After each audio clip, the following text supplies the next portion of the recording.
My dear students, सबसे पहले जो आज कॉन्सेप्ट हम लोगों को सीखना है, इसके पहले हम लोगों ने 3 कॉन्सेप्ट सीखा था रियल नंबर्स को लेकर के, यानी जो वास्तविक संख्याएं होती हैं वो आपका पहला चैप्टर है।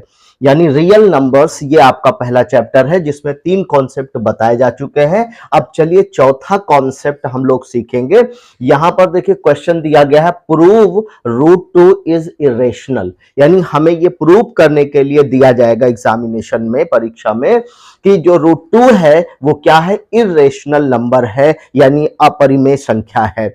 यानी यूपी बोर्ड और सीबीएसई बोर्ड दोनों क्लास के बच्चों के लिए आपको हिंदी और इंग्लिश दोनों में समझाया जा रहा है, ताकि अगर सीबीएसई बोर्ड के बच्चे हैं तो सीबीएस इंग्लिश मीडियम में होंगे, उनको भी कोई दिक्कत ना हो, और यूपी बोर्ड के बच्चे हैं तो उनके लिए भी कोई प्रॉब्लम ना हो। तो चलिए स्टार्ट करते हैं। Prove that root 2 is irrational, यानी रूट 2 के अलावा root 3, root 3, root 5, root 7, root 11 इस तरह के नंबर्स आपको दिए जा सकते हैं, और आपसे कहा जाएगा कि ये प्रूव करो, यानी सिद्ध करो कि ये क्या है, इरेशनल नंबर है। तो कुछ चीजें जो आपको पहले समझना है उसको पहले समझिए कि किसी भी नंबर को इरेशनल अगर आप प्रूव करना चाहते हैं, यानी किसी भी नंबर को अगर अपरिमेय संख्या बताना चाहते हैं, तो हम लोग कॉन्ट्राडिक्शन मेथड यूज करेंगे। कौन सा मेथड? कॉन्ट्राडिक्शन मेथड यूज करेंगे। तो कॉन्ट्राडिक्शन मेथड में आपको ये पहले प्रूव करना होगा और ये एज्यूम करना होगा कि ये जो रूट 2 है या जो गिवन नंबर हमारा होगा, दिया गया नंबर होगा, वो क्या होगा, रेशनल होगा। यानी आपको ये एज्यूम कर लेना है, मान लेना है कि माना कि रूट 2 क्या है, एक परिमेय संख्या है, जबकि हमें क्या सिद्ध करने के लिए दिया जा रहा है, क्या प्रूव करने के लिए दिया जा रहा है कि रूट 2 एक इरेशनल नंबर है। लेकिन हम इसको प्रूव करने के लिए क्या करेंगे, कॉन्ट्राडिक्शन मेथड यूज करेंगे, जिसको विरोधाभास नियम कहा जाता है। यानी पहले हम ये प्रूव कर लेंगे कि ये रूट 2 या रूट 3, रूट 5, रूट 7, रूट 11 जो भी नंबर हमें दिया गया है वो एक परिमेय संख्या नहीं है, रेशनल नंबर नहीं है। अगर वो रेशनल नंबर नहीं होगी तो वो क्या होगी, इरेशनल नंबर हो जाएगी। तो इस तरह से अगर इस तरह के क्वेश्चन आपको दिए जाते हैं तो उसको बहुत ही आसानी से आप सॉल्व कर पाएंगे। तो चलिए हम लोग स्टार्ट करते हैं। देखिए सॉल्व करवाया गया है, जहां आपको प्रॉब्लम होगी वहां पर इसको और सिंप्लीफाई कर दिया जाएगा। तो सबसे पहले हमें क्या करना होगा, प्रूफ करना होगा। तो प्रूफ में हम क्या करेंगे, एज्यूम कर लेंगे, इसलिए लिखा हुआ लेस एज्यूम, यानी लेट अस एज्यूम, चलो मान लेते हैं कि जो कॉन्ट्रैरी है इसका कौन, दैट रूट 2 इज रेशनल, वो एक रेशनल नंबर है। यानी कि आपको ये लिखना होगा कि let's assume the contrary that root 2 is rational, मान लेते हैं कि रूट 2 क्या है, एक रेशनल नंबर है, एक परिमेय संख्या है। जबकि अगर इरेशनल लिखा हुआ है तो इरेशनल का मतलब क्या होता है, अपरिमेय संख्या, अपरिमेय संख्या। और रेशनल का मतलब क्या होता है, परिमेय संख्या। रेशनल का मतलब क्या होता है, परिमेय संख्या। इसको आप परिमेय संख्या कहेंगे, परिमेय संख्या। रेशनल का मतलब परिमेय संख्या और इरेशनल का मतलब अपरिमेय संख्या।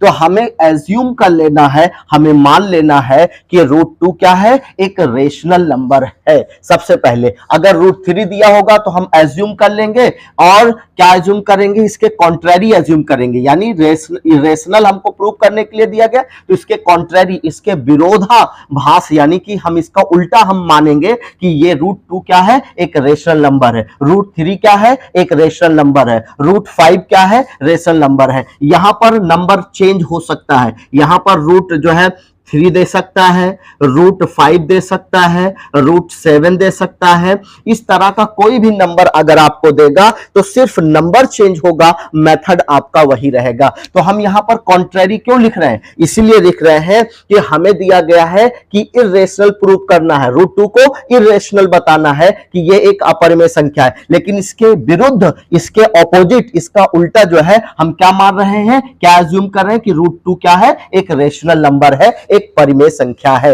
तो जब लास्ट में हम ये सिद्ध कर लेंगे कि नहीं ये परिमेय संख्या नहीं है, तो जब परिमेय संख्या नहीं है, रेशनल नंबर नहीं है, तो अपने आप वो क्या हो जाएगा, वो इरेशनल नंबर बन जाएगा। तो चलिए अब यहां पर आपको क्या करना है कि अब √2 जिसे आप प्रूव करना चाहते हैं, अगर √3 है तो यहां √3 लिखेंगे, √5 है तो √5 लिखेंगे, √7 होगा तो √7 लिखिए, √11 होगा तो √11 लिखेंगे। तो यहां लिखेंगे कि √2 इक्वल टू a/b। ये चीज जो है आपको दिखाना होगा कि ये जो √2 है ये किसके फॉर्म में है, एक परिमेय संख्या के फॉर्म में दिया गया है।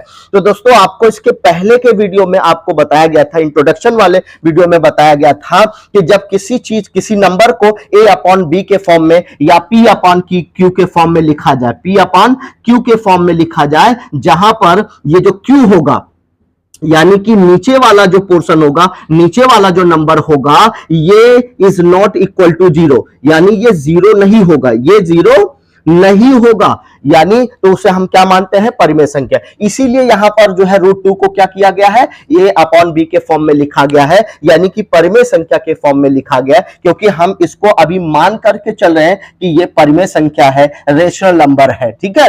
इसका कॉन्ट्रैरी यानी इसका ऑपोजिट, इसका उल्टा।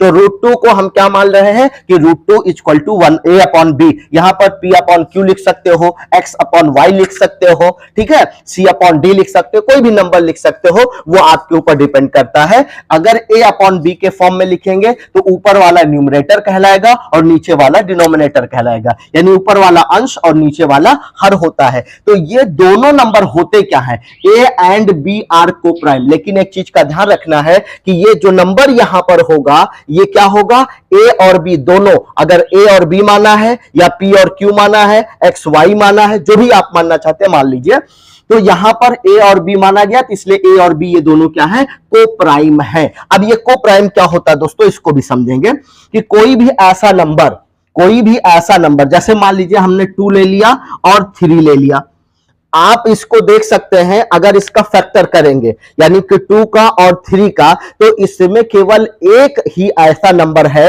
यानी 1 एक ऐसा नंबर होगा जो इन दोनों का कॉमन नंबर होगा, यानी कॉमन फैक्टर होगा।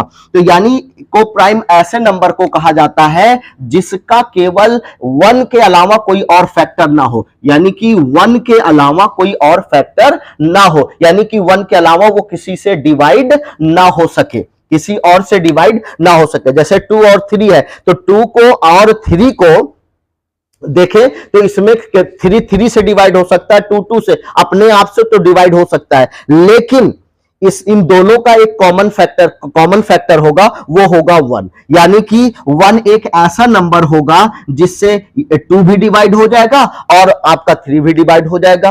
तो को प्राइम ऐसे नंबर को कहा जाता है, ऐसी संख्याओं को कहा जाता है जिनका केवल 1 के अलावा कोई और कॉमन फैक्टर ना हो, उसे हम क्या कहते हैं, को प्राइम कहा जाता है ऐसे नंबर्स को, ठीक है। तो यहां पर √2 को क्या माना गया है, a/b इसलिए माना गया क्योंकि हम √2 को अभी क्या मान रहे हैं कि ये एक रेशनल नंबर है, और रेशनल नंबर कौन सा नंबर होता है, जिसे p/q के फॉर्म में, a/b के फॉर्म में लिखा जा सकता है। लेकिन नीचे वाली शर्त है कि जो डिनोमिनेटर होगा, यह हर होगा, इसकी वैल्यू 0 नहीं होनी चाहिए, इसका मान 0 नहीं होना चाहिए, इसलिए √2 को किसके बराबर रखा गया, a/b। और लेकिन a और b क्या होगा, ये दोनों को प्राइम होगा। को प्राइम आपको समझ में आ गया होगा।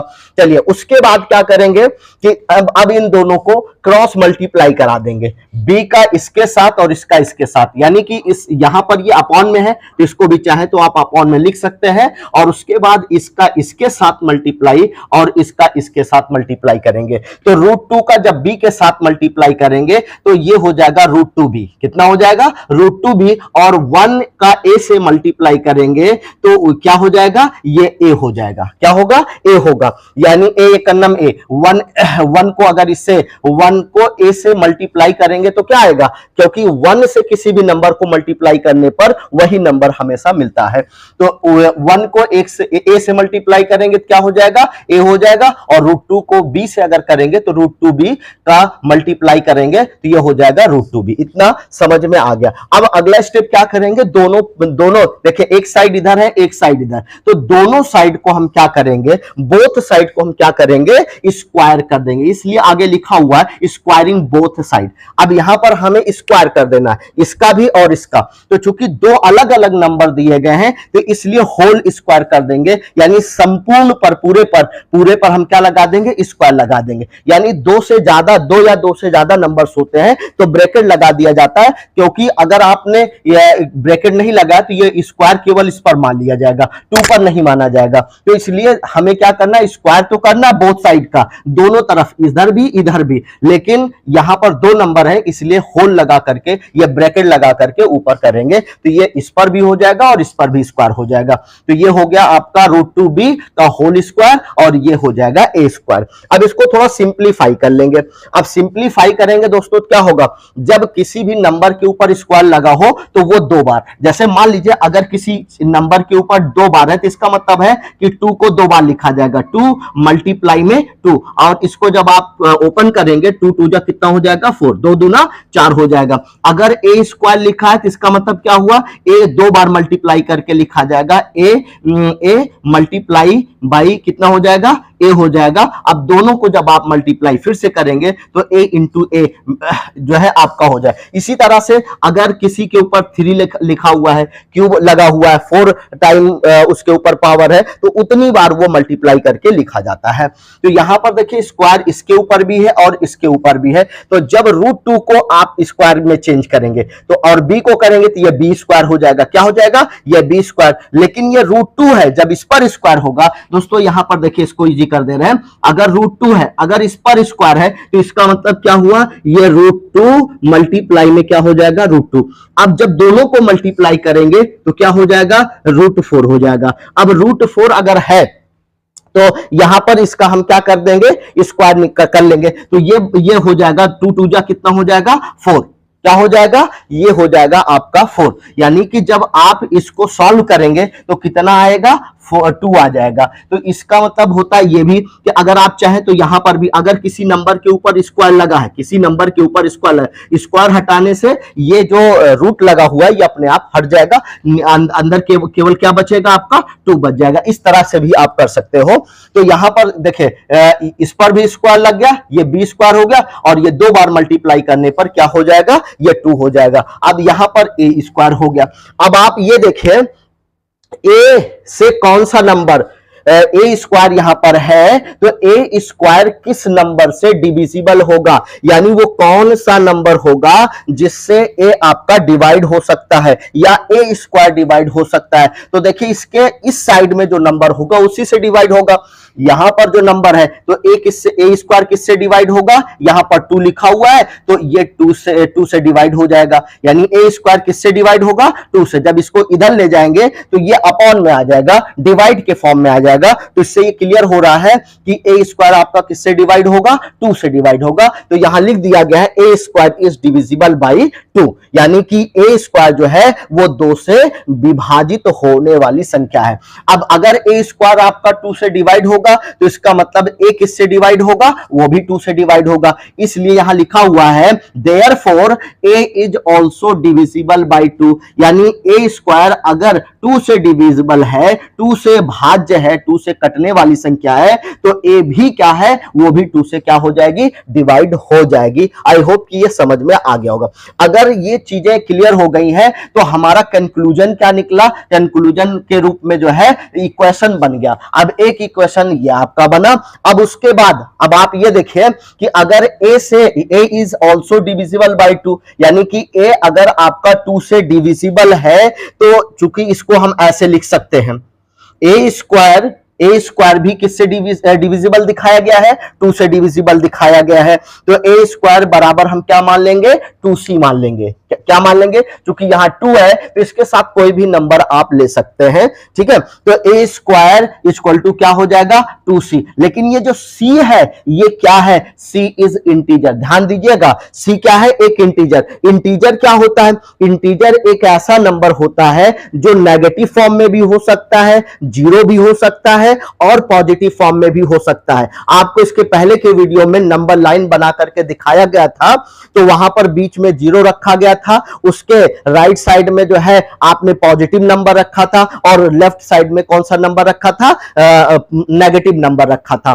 तो 0 1 2 3 4 5 इस तरह से जब राइट साइड में चलते हैं तो वो पॉजिटिव नंबर होगा और 0 के लेफ्ट साइड में चलेंगे तो वो क्या कैसा नंबर होगा, वो नेगेटिव नंबर होगा। ठीक है, तो पॉजिटिव, नेगेटिव और 0 इन तीनों को मिलाने से जो नंबर बनता है उसको क्या कहते हैं, इंटीजर कहते हैं। तो यहां कोई भी नंबर हो सकता है क्योंकि ए स्क्वायर लिखा हुआ है, A square is divisible by 2। A square किससे डिविजिबल है, 2 से, तो ये 2c के बराबर, यानी कि यहां पर कोई इंटीजर रखा जा सकता है। ठीक है, तो अगला कंक्लूजन निकालने के लिए आपको यहां पर कोई ना कोई नंबर आपको रखना होगा। ठीक, लेकिन जो नंबर यहां रखा जाएगा वो किसके फॉर्म में होगा, इंटीजर के फॉर्म में, इसलिए यहां पर लिखना पड़ेगा आपको कि c इज इंटीजर। अगर यहां पर आपने x रखा है तो लिखेंगे x इज इंटीजर, अगर आपने p रखा है तो यहां लिखेंगे p इज इंटीजर। चलिए अब आगे क्लियर हो गया होगा। तो जैसे यहां पर आपने स्क्वायर किया था तो ये नंबर आपको मिल गया था। अब हम क्या करेंगे, ए स्क्वायर, यहां पर हमारा जो इक्वेशन 1 बना हुआ है,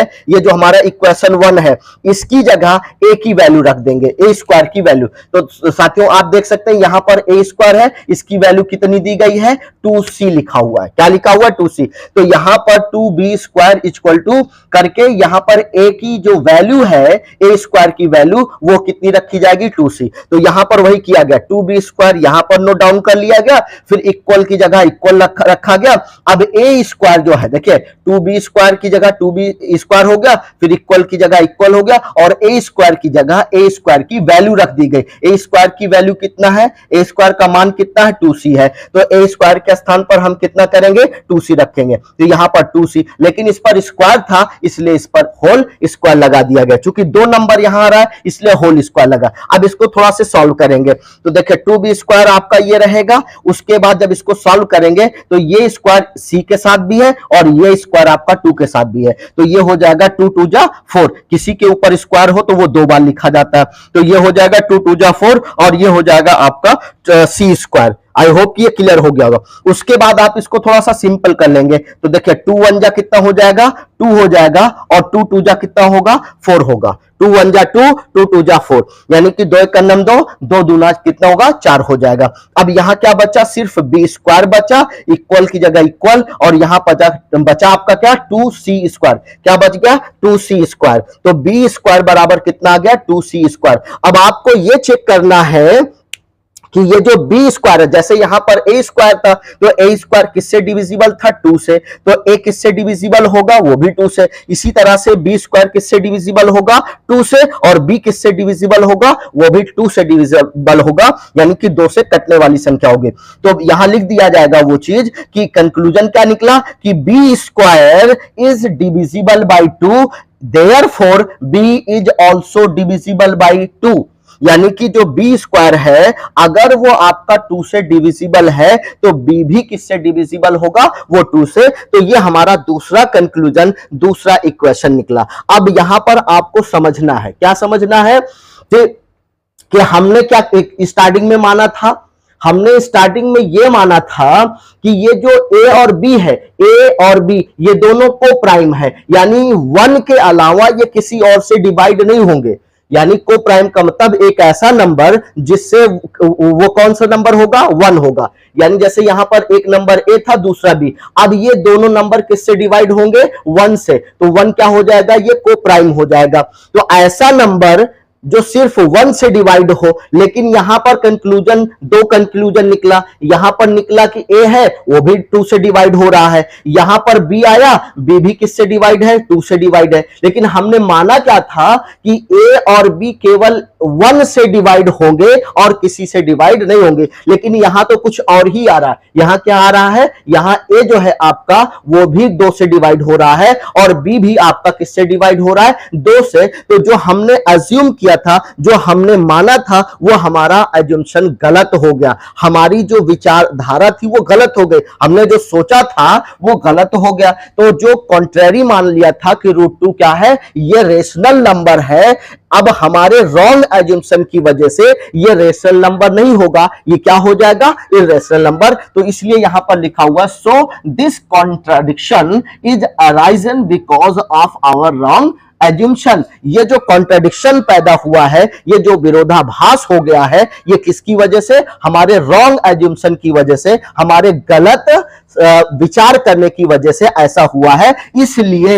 इसलिए देयरफॉर √2 इज इरेशनल। √2 जो है वो क्या होगी? एक इरेशनल नंबर होगी। यही दोस्तों आपको प्रूव करना था। आई होप कि एक एक पॉइंट मैंने समझाने की कोशिश की है। और ये जो क्वेश्चन है वेरी मोस्ट इंपॉर्टेंट क्वेश्चन है, आपके बोर्ड एग्जाम में कई बार पूछा जा चुका है, तो इसलिए इसकी प्रैक्टिस थोड़ी सी कर लीजिएगा। बाकी इसमें है नहीं कुछ कि कुछ बच्चे सोचे, हाँ थोड़ा सा लिखना जरूर पड़ेगा। बाकी आपको √3 क्या कैसे होगा, √5 क्या होगा, √7 इसी बेसिस पर होगा। अगर आप चाहेंगे तो उसको भी हम करवा देंगे, सॉल्व करवा देंगे, प्रूव करवा देंगे। लेकिन एक बार, दो बार, तीन बार आप भी प्रैक्टिस कर लीजिए, क्योंकि एग्जाम आपको देना है। अगर आपकी अच्छी प्रैक्टिस रहेगी तो आपको एग्जाम में अच्छे मार्क्स मिल पाएंगे। Thank you so much.